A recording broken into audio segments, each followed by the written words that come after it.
Dear viewers, नमस्कार, सलाम, सत श्री अकाल, गुड मॉर्निंग। दोस्तों, आज फिर हम पद्म भूषण मौलाना अब्दुल करीम पारेख के बेटे माजिद पारेख साहब से बात करेंगे। सर, पवित्र ग्रंथों में डेफिनेशन ऑफ रिलीजन यानी धर्म की परिभाषा क्या मिलती है? बहुत अच्छा सवाल है ये।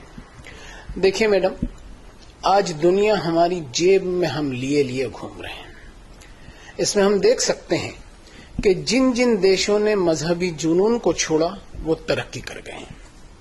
हमारे देश में दो चीजें बहुत ज्यादा पाई जाती हैं, एक है ओवरडोज ऑफ पॉलिटिक्स और दूसरी ओवरडोज ऑफ रिलीजन। और इतिहास हमारा भरा पड़ा है कि जब जब सड़कें खून से लाल हुई, मजहब और सियासत की वजह से हुई।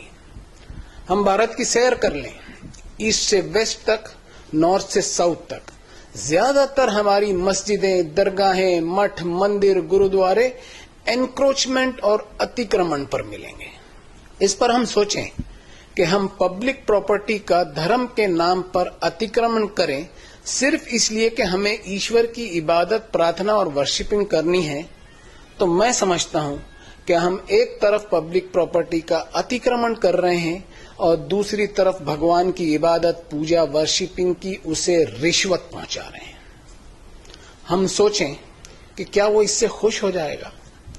हम देख रहे हैं कि मुसलमान बनाने की कोशिश की जाती है, हिंदू बनाने की कोशिश की जाती है, ईसाई बनाने की कोशिश की जाती है, कहीं इंसान बनाने की कोशिश नहीं की जाती। अब धर्म की परिभाषा पवित्र ग्रंथों में मिलती है, वो मैं आपको बताऊं। अराइतल्लज़ी युकज़्ज़िबु बिद्दीन, क्या उस आदमी पर गौर किया है जो असल धर्म को रिजेक्ट करता है? फज़ालिकल्लज़ी यदउल यतीम, ये वही हो सकता है जो किसी यतीम, अनाथ, बेसहारा और वंचित की भलाई की जिम्मेदारी से अपने आप को दूर रखता है।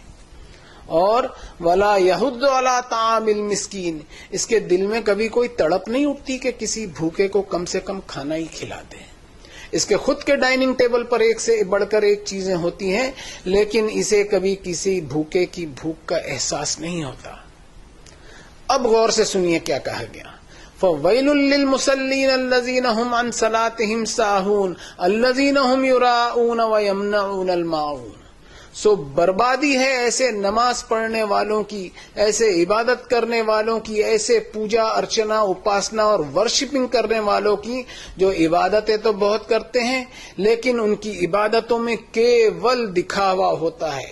उनकी इबादतों ने उनका कैरेक्टर और किरदार ऐसा नहीं बनाया कि वो इंसानों के छोटे मोटे काम भी आ सकें। बस सड़कों पर दिखावे और शोर शराबे से भरपूर होती हैं उनकी इबादतें, और इंसानी हमदर्दी से कोसों दूर रहती हैं। देखिए मैडम, संसार के मालिक ने हर इंसान को अनगिनत वरदान और बेशुमार नेमतें दी हैं। इन वरदानों को इंसान इनाम न समझ ले, बल्कि ऊपर वाले का एक कर्ज समझे, एक परीक्षा समझे। और इस कर्ज को उतारने के लिए उस मालिक ने अपने ग्रंथों में बताया कि क़ूलू लिन्नास हुस्नन व अक़ीमुस्सलाह, यानी इंसानों से अच्छा बर्ताव कर, फिर मेरी इबादत कर।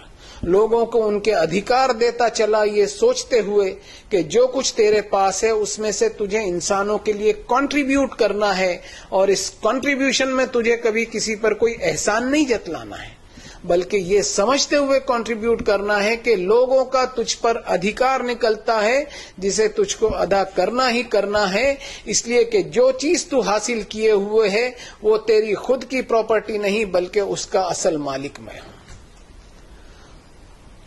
तो मैडम, ये है असल धर्म की परिभाषा, जो आपको दुनिया की किताबों में नहीं मिलेगी। ये सिर्फ आकाशी किताबों में ही मिलेगी, चाहे वेद हो या उपनिषद, चाहे कुरान हो या बाइबल हो। प्रोपेगेंडा ऑफ रिलीजियोसिटी, यानी अपने आप को धार्मिक बताने की एक होड़ लगी हुई है कि किसी स्टाइल या कलर के कपड़े पहन ले, या कोई रूप धारण कर ले, या कोई हुलिया बना ले। ये सब धर्म के नाम पर आडंबर के सिवा कुछ नहीं है, इनसे कोई फायदा हासिल नहीं होगा। Thank you very much Parekh साहब।